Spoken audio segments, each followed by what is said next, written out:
Do you think we need more white friends?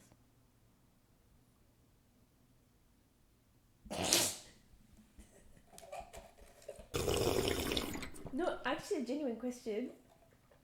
I have white friends. I don't know about you. You, maybe. I did have some white friends, and I was really traumatized actually by that, which is... Shut the fuck.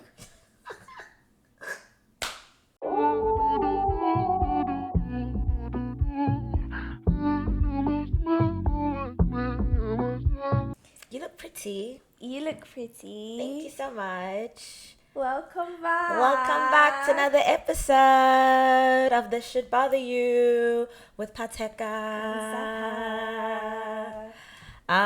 Yeah, man, another week. Did you guys miss us? We weren't here last week. Yeah, we weren't. We weren't here last week. Did you miss us? No, you just didn't even notice. That kind of hurts my feelings. Does it hurt your feelings? I really cried and then it just... But it's fine. But anyways, we're back. We're gonna finish off the season strong in the next couple of episodes. Yes. So stick around, subscribe so you don't miss out. Follow on Spotify. You know all the things you should be doing to keep up with us. The commenting, the sharing. Thank you so much. What's been bothering you this week? What's been bothering me, guys? I'm not gonna lie. You know, I was thinking about what I was gonna say. What's been bothering me? But I've just, you know, when you're trying not to fold, and then you just. Baby, come pick up your clothes. I had them folded.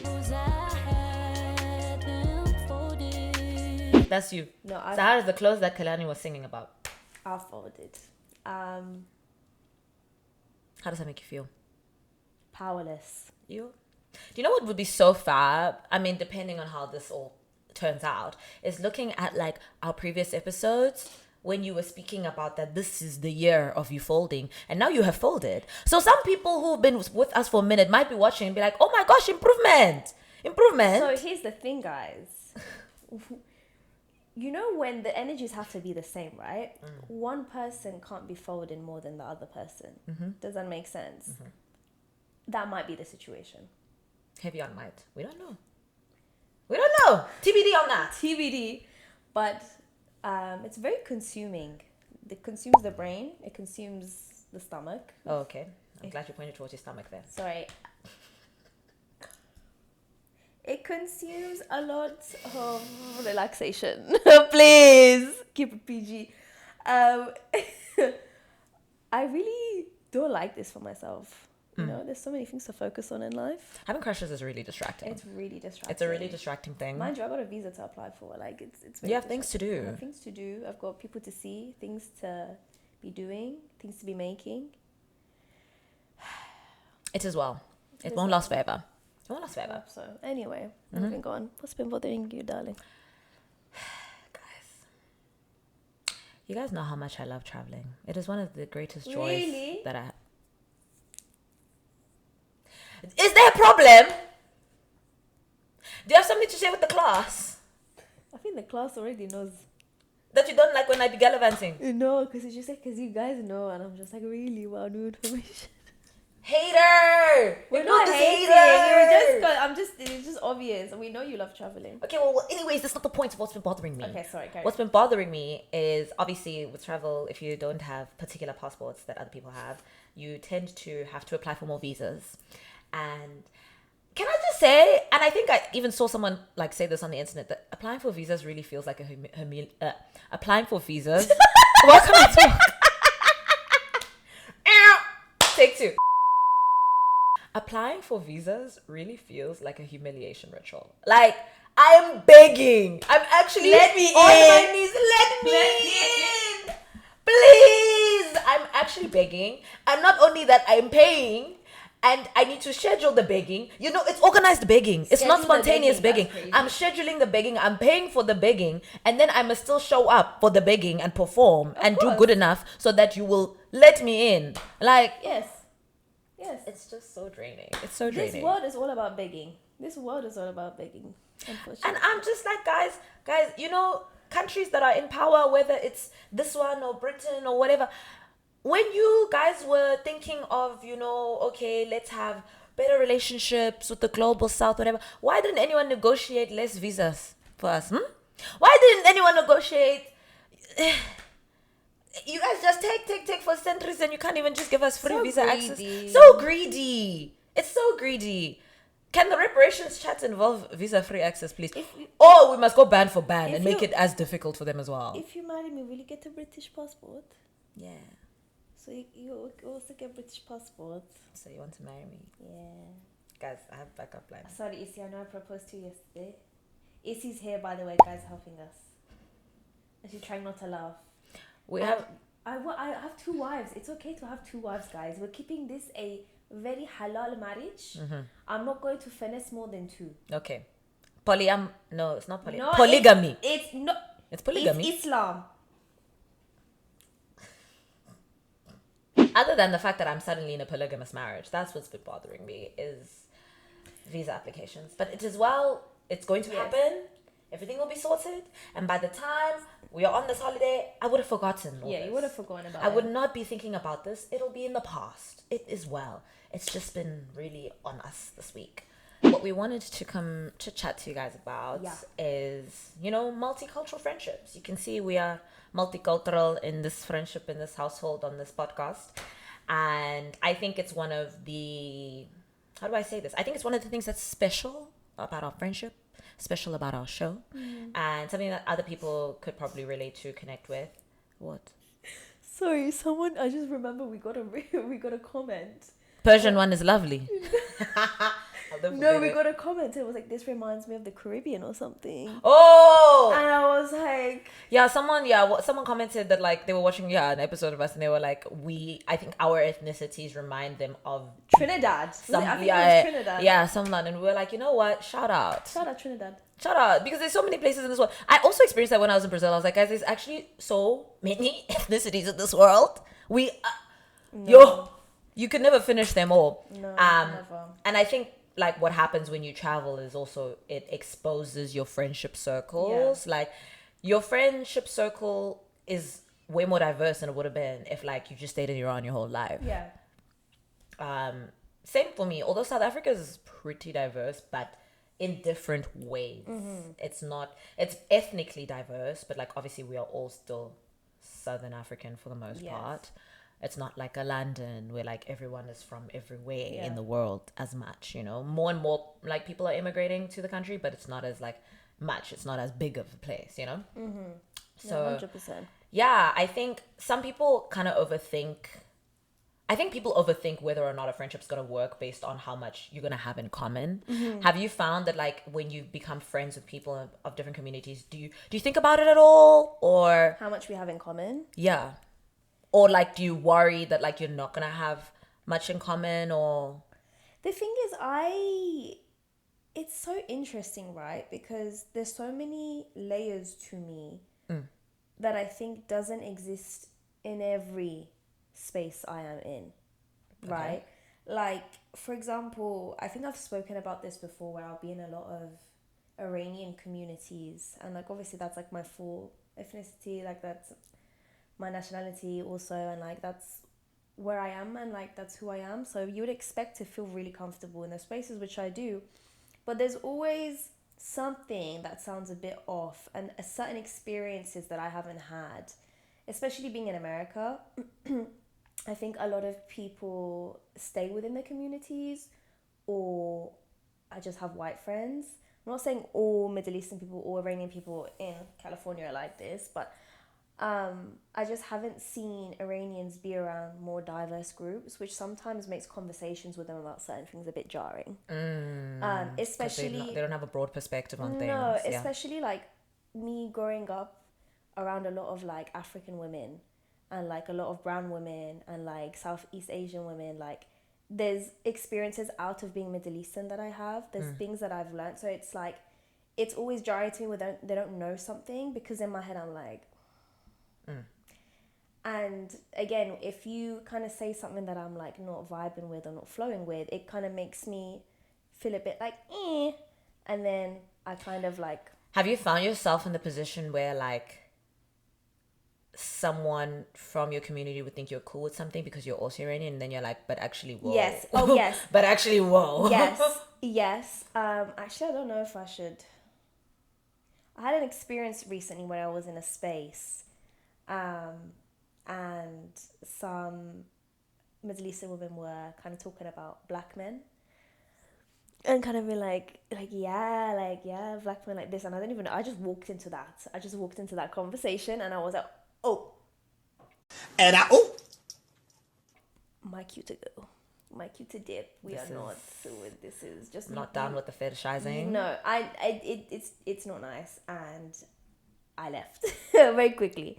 Were these people you knew, or you would just met them that night? I just met them that day. Yeah. It wasn't anything. I didn't know these people, but I was just like, and then I remember I got my car and I was like, this is because sometimes I'll be in certain places where I'm just like, wow, I can bring my friends here. Then I'll hear something crazy and I'm like, oh, my friends can come. Never mind. But then again, like, I never, with certain groups, I remember you said to me, like, one time you were like, oh, like, I wish, like, for example, this didn't happen to you, or like you still was friends with this person because, you know, they're part of your culture and like you're gonna miss them. And I was like, in my head, I was like, I feel closer and find home more in Pateka and my certain other friends than that person. Mm-hmm. And I think sometimes being Middle Eastern in like Middle Eastern spaces feels jarring, but also being Middle Eastern in non-Middle Eastern spaces feels jarring. But it doesn't matter. I think it depends on where your heart posture is and how much you love home and what home means to you, and what I think just being a human and what human connection means to you. Yeah, and I think that's kind of what I was gonna say as well about like having friends from different cultures. I'm like, I don't think it's something you think about. Like, I don't meet someone and like, oh, you're different. Mm-hmm. How's this gonna work? Mm-hmm. You know what I mean? You first decide whether or not you click with the person. Yeah. And then in the process of getting to know each other, you realize the ways in which you are different and the ways in which you are similar. And you learn a lot more about each other's cultures from each other, like naturally as time goes, as opposed to like meeting someone and be like, oh my gosh, no, I have to I've never felt, do you feel the pressure to, I guess, get to know your friends' culture, history, whatever, more because you guys are friends? Or do you kind of just rely on the relationship to reveal that to you? Like, do you feel like, oh, when I go into it, I'm like, oh, I need to learn about their culture? Like, is that what you're asking me? The thing is, I don't think like that. I just think like... Because like, and none of that would be exhausting. How many different cultures are there that you must go open? How many history books now? No, it's not even that. It's not even like a chore. Like, for me personally, it doesn't feel like, oh, I need to do this A, B, and C to make this person feel comfortable. It's the joy of learning. Mm-hmm. Like Naya, for example, my best friend, it doesn't even feel like she's making it like a thing on her list to be like, oh, I need to learn Farsi, I need to like Persian culture, I need to go to a mama and baba's house and blah blah blah. She just loves it. Mm-hmm. She loves it, and you could see the joy in her when she talks about it. And like, it's the same with her other friend Hiba, who's Palestinian. It's the same, like, and Naya loves languages, right? Mm-hmm. Like, she loves learning languages, so she just finds the joy in it. And I think if you find people who, when parts of your culture and parts of your being doesn't feel like a chore for them to learn, do you know what I mean? Am I making sense? Like, with you're making a lot of sense. It makes me excited when I learn things about your culture. Mm-hmm. And then it also makes me happy when I can remember things to make, because when I see you happy and kind of like, so ew, I'm okay. When I see you happy and kind of like at peace and at home, like, it makes me happy that I've brought that to you. Yeah. So cute. Yeah. I think you said something really beautiful about it, is the joy of learning someone else. Mm-hmm. And I think finding joy within like building a relationship with someone else is the whole entire point. And I think that extends as well to your friends of different cultures. It's like, oh my gosh, I want to remember this. Like, I feel gassed if I say a word in your language, and you're like, oh my gosh, she knows something. And I'm like, yeah. And it's like, but it's not something I don't know. It's like you said, it's not homework. You kind of, I think when you love people, your goal is to make them feel seen and feel safe. And part of doing that for someone who values their culture is seeing that in them. Because I think the worst thing that you can do is befriend someone who's from a different community than you and try blur out the lines so much. I don't see color. you and I are the same. Like that, I think is the worst. And there are people who do that. And I've met people who do that. Like, and I feel like I can always tell people who don't have diverse friendship groups by how they are towards me. And I can especially tell people who don't have black friends. I can smell it if you've never had a black friend in your life. Like, I don't, and I'm saying, and I'm being broad when I say black, I'm saying black diaspora general. Like, I feel like you can tell when people just aren't in the know. And I don't mean know like facts. I mean like they do the whole like running away from embracing our differences by like trying to paint us all with the same paintbrush. And I'm like, if you were around enough minorities, enough black people, enough different people, you would know that that is the opposite of what you should do. The whole point is to celebrate the tapestry of what we are, as opposed to try and paint us all to be like one gray color. And I think that, so in thinking about, you know, whether you moving somewhere new or starting a new job or whatever and becoming friends with all these different people, like, definitely don't do that. Like, don't run away from what makes you different from your friends. Like, embrace what it is that makes you different, because in telling people like, this is what we do in our culture, this is what you do, you might have a similar thing. Like, and there's like, so many similar things. It becomes a part of each other's vocabulary in life, like certain things as well. Like, and it doesn't, for me it doesn't feel like, it's just fun and it's joyful to like know things and to say things to the person that you love. Like, Issy says my Azizam, you say Chumi, I start to say Chumi. Like, it's just like, we just do these things and it's nice, and it's like, it's the joy in making in knowing that we're making each other feel like home, I think. And I think that's the core of it. Like, I'm keeping the people I love safe. It's just be such a fulfilling and beautiful feeling. That's what I'm saying. It's just like, I'm so blessed. Like, thank God. Like, my mom. Why am I so emotional today, guys? Why am I so emotional? She cries, mind your business. Yeah, mind your business. But like, my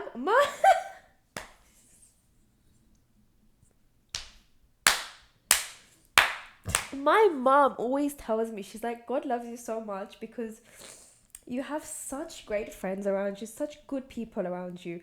And like, I'm always caught up in my head. I was like, wow, why can't I find a partner? Like, oh, why can't I do this? Why can't I do that? And I'm like, wow, I have so many like amazing people in my life that I'm just like, I just draw in, and like, I love them, and it's confident and it's beautiful and it flourishes and it grows. And I was like, why can't I have that in a partnership? But like, it's so, some people don't have this. Some people don't have these things. Right. Some people are lonely.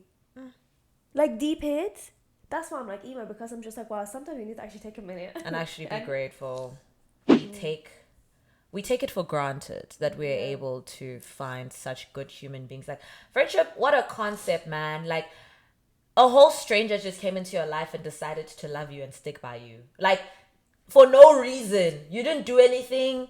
You didn't do anything to earn it. They just loved everything about you and the way that you are, and they decided to not leave. Guys, I swear I'm not on my period. I'm ovulating, actually. I know you guys didn't ask.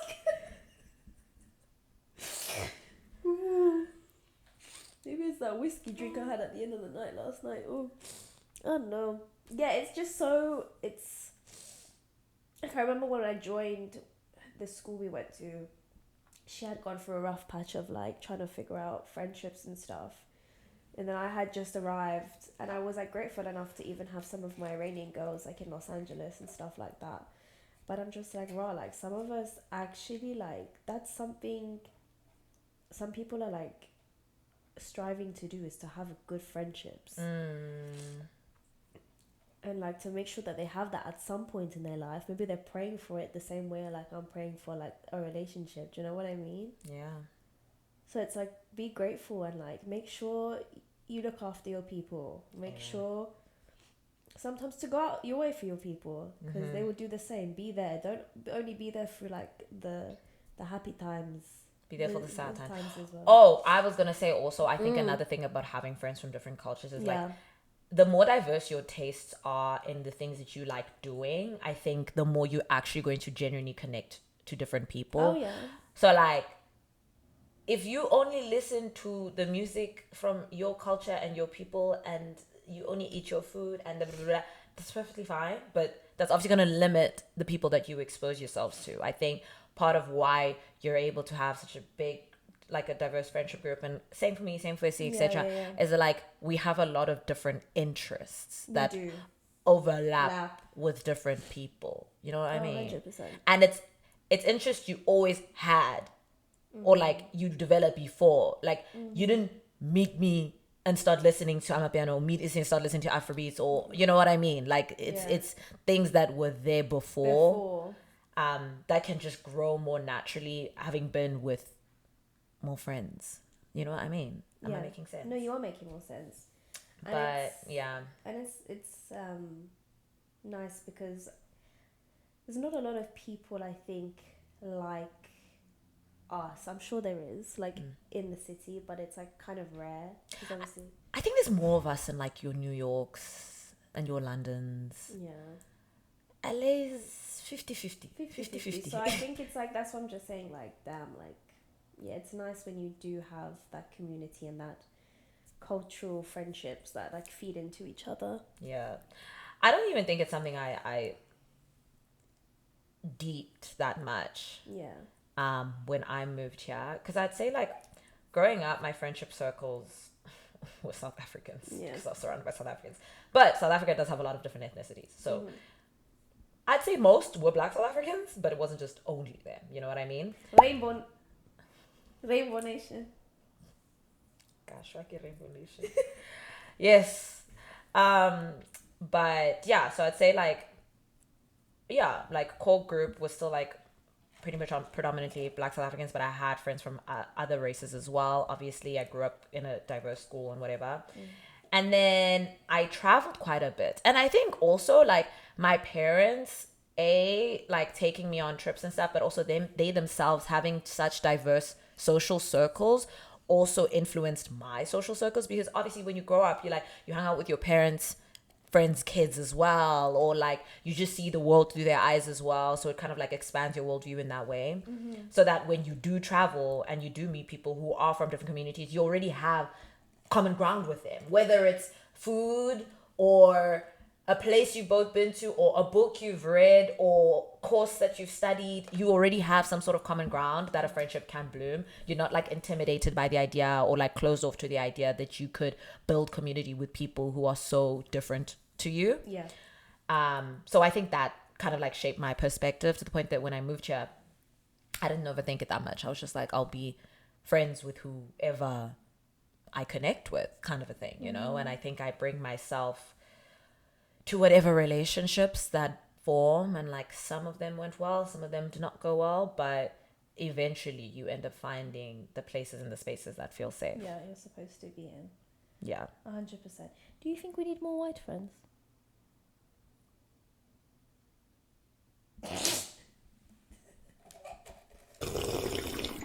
No, actually a genuine question.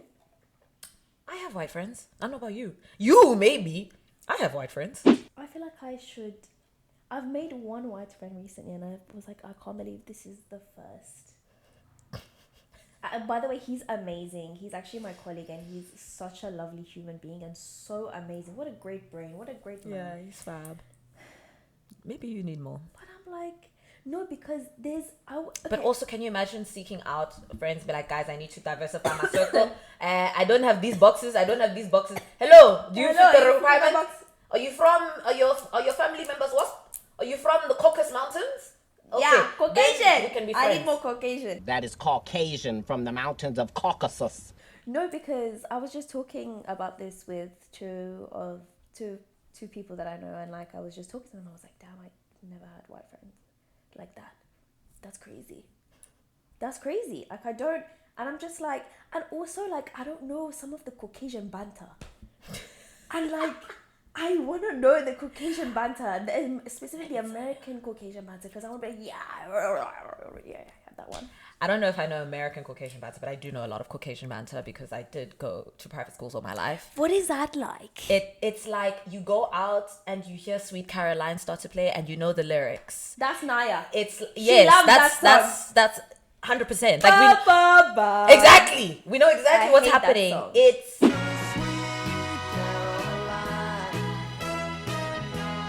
understanding food stuff. It's understanding.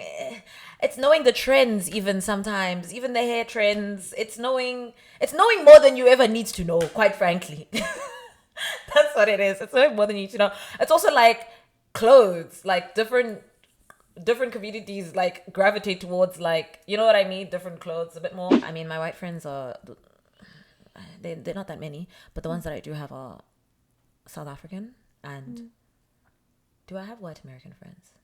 Yes.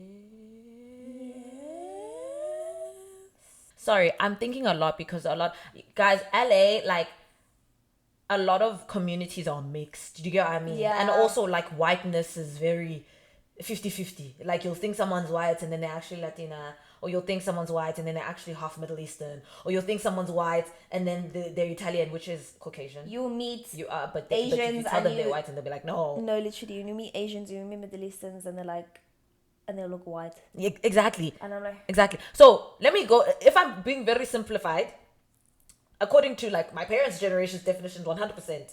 But me knowing like the different communities, I'm like, oh, this one's actually, she's half Middle Eastern. This one's actually Latina. This one's actually, which is why I'm like, I don't know in America. Yeah. At least in South Africa, it's a bit easier to discern who is and isn't. Yeah, white Brits, I don't really know. I do know them, but I suppose, yeah. in the UK, it's so diverse. Yeah. So yeah, dude, I don't know, but I think I don't think you need. It's as well. It is well. It's as well. Even the ones that have come into my life and mean this, it's not that many. A, B, again, it's school. It's because of school, so it's as well. I can connect with the white person that just knows. It's just actually like, you know, sometimes when you look at a white person, like, you're not white, but they're actually white. But I'm like, you're not white. Because you clock it. But I think I have that standard for everyone. Yeah. Because even like, obviously to different degrees, but I would have similar reason to be wary or to be more sus of befriending a white person as I would be to befriend a person from another POC community, because y'all do be racist. I don't know what to tell you. Y'all do be racist. Y'all do be problematic. Or even the ones who are black as well, but like maybe aren't as exposed to people from the diaspora, and then you teasing me for being African or like my accent. You know, like, I think there's always a reason to be suspicious or to like try to suss out people before you become friends with them. For a year. That's your requirement. 1 year. From experience, 1 year.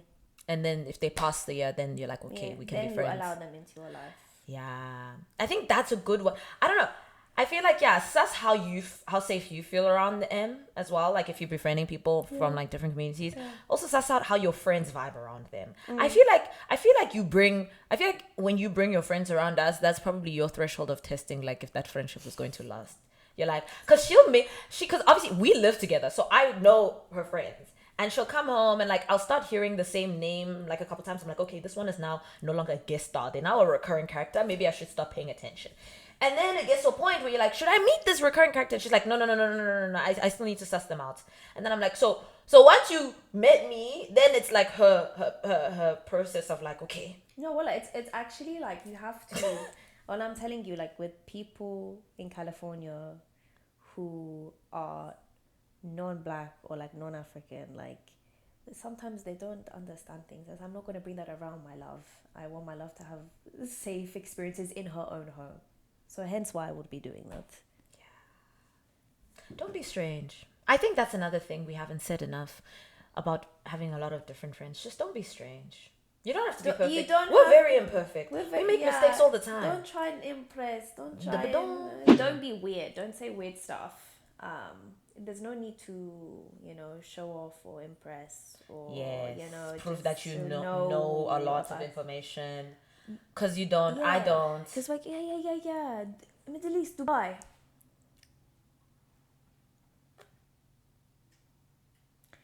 I had, mind you, I had a guy, half Indian, half white. He thought the whole map of the Middle East was Dubai.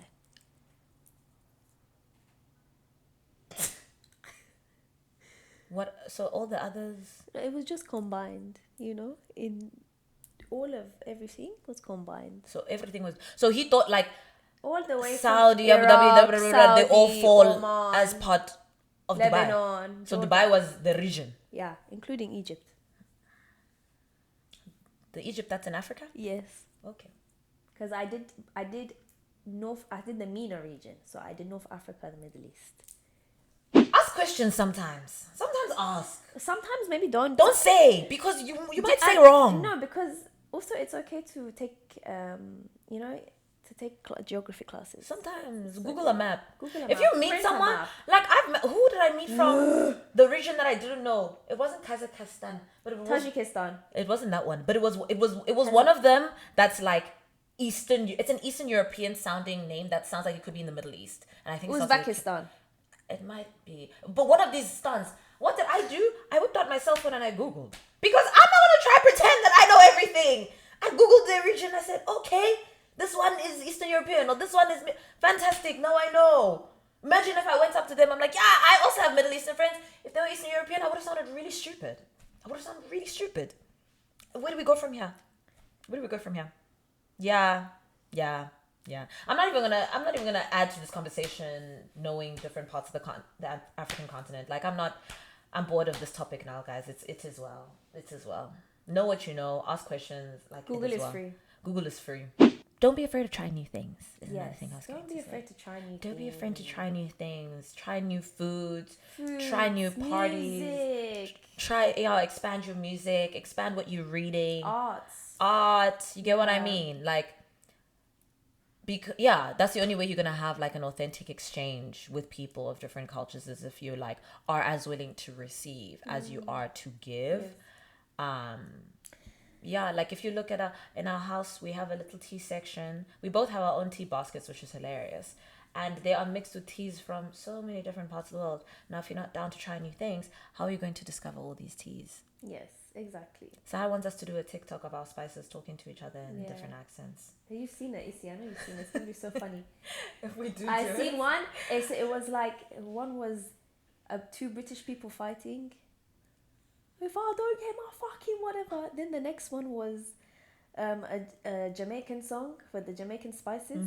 Then the next one was Chinese song. And the next one was, I think, Nigerian. It was like, don't cut. If you want to come to me, come direct. Don't go through the corners.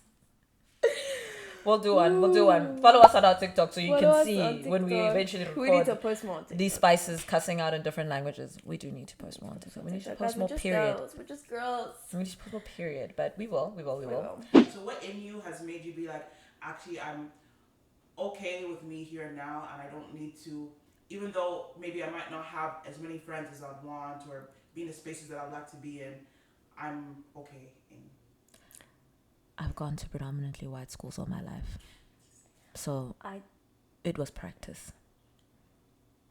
I didn't see too many white people. When you're in London? I didn't see a lot of white people from the age of 15 up around me in my spaces anymore. I was mostly surrounded by South Asian, African, Caribbean, East Asian, Middle Eastern. And the thing is, like, I went to a public school. So in our public school, we had a lot of minorities because unfortunately, like, a lot of white people have more wealth and you're majority of the time you're going to see them in more private schools. So I grew up, I did have some white friends and I was really traumatized actually by that, which is, shut the fuck up. I was very traumatized by that. A lot of my insecurities, a lot of some unfortunate things came from there as well. My siblings, I have white people around. My siblings are half white. My brothers are half white. Okay, her question was what made you not assimilate when you came to Chatham? Yeah, this is what I'm trying to think. So I didn't grow up that much around a lot of white people, so I didn't feel like it was necessary to assimilate because I grew up not giving a fuck and being really outspoken about myself and just having faith that everything will be okay. And I think me not worrying and having faith, God was like, yeah, exactly, don't worry, here you go. Like, that's what I think of. That's why I got choked up because I was like, wow, I'm taking this for granted. I'm blessed. I don't even deep it that much. I don't deep it that much. But in London, maybe the reason why I didn't assimilate or like weren't around them a lot is because it's like it's such a big melting pot, especially I don't know, in South London and different ends. Like it's such a diverse group of people, and because everyone's coming from somewhere, first generation, sometimes second generation, like we all know that we're not from here, but we've all decided to stay together and bring home to each other because it's a thing that's unsaid, right? We know that we're far from home, we're here because we want to, live our lives and be free. And to make each other feel at home, we're going to swap slang, we're going to swap sayings, we're going to swap culture, so we can all be together and support each other and have this sense of home in each other and not feel so lonely, even though we know we're not from here. That's beautiful. And I think maybe that's why I was always surrounded by that. I never felt the pressure to assimilate when I came here. And God came through. So that part. Yeah. You? For me, I've code switched all my life, and I continue to code switch. So I think I've just I got to a point where I kind of figured out that I don't have to assimilate as long as I code switch when I need to. For like a bit of phrasing, like, cool. Like I told you, you speak about your public school experience. I went to private schools all my life. Yeah. Until I went to undergrad, because university was public. Yeah, University of Cape Town is a public university.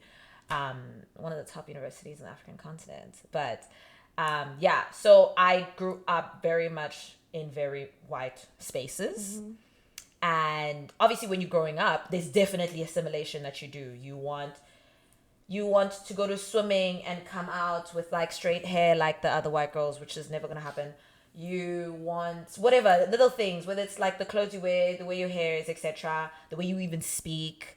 And I think a lot of Black South African kids who went to those schools experienced the thing of like, when we go to school, we aren't white enough or assimilated enough, but when we go back home, not home as in like where our parents are, but maybe when we visit more of our extended families and people who aren't in these predominantly white spaces, we can come across like cheese girls or like Oreos. These are all slang terms that are made to describe a Black person who has white tendencies.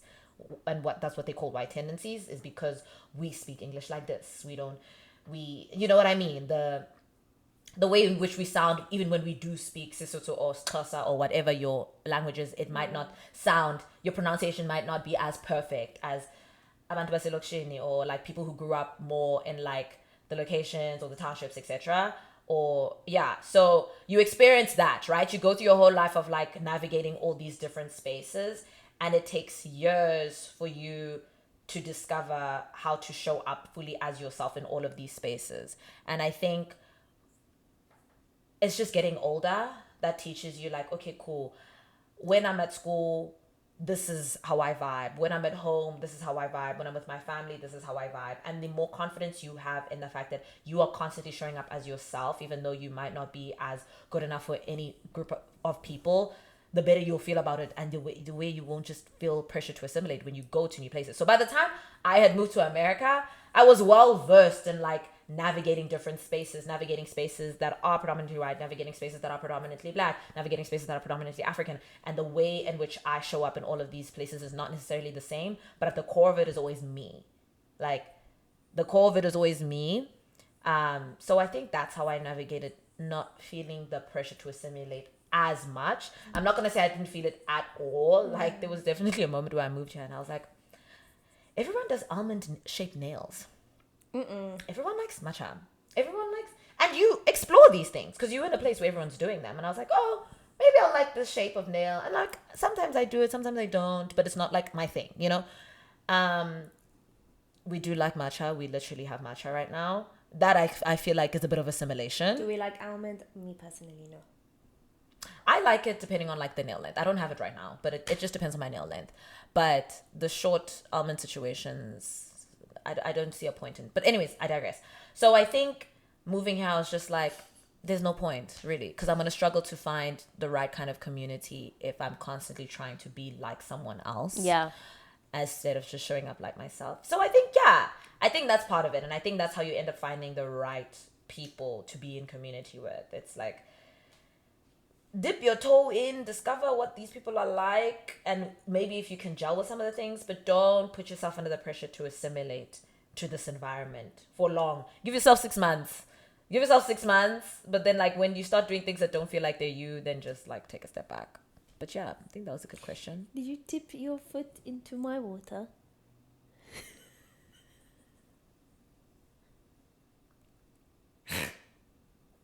You know this show's called This Should Bother You.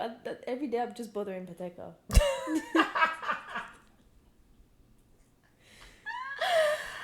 Did I dip my toe? Interesting way to phrase this question. But I mean, yeah. you would say it to be, Yeah. Do you know the day I suppose. yeah. I had been exposed to Middle Eastern cultures on a very surface level from like traveling and stuff, but I hadn't had a deep friendship with a Middle Eastern person until we became friends. Because there just aren't that many Middle Eastern people in Joburg. I don't want to hold you. Maybe now it's changed, but Cape Town, yes, but Joburg, not really.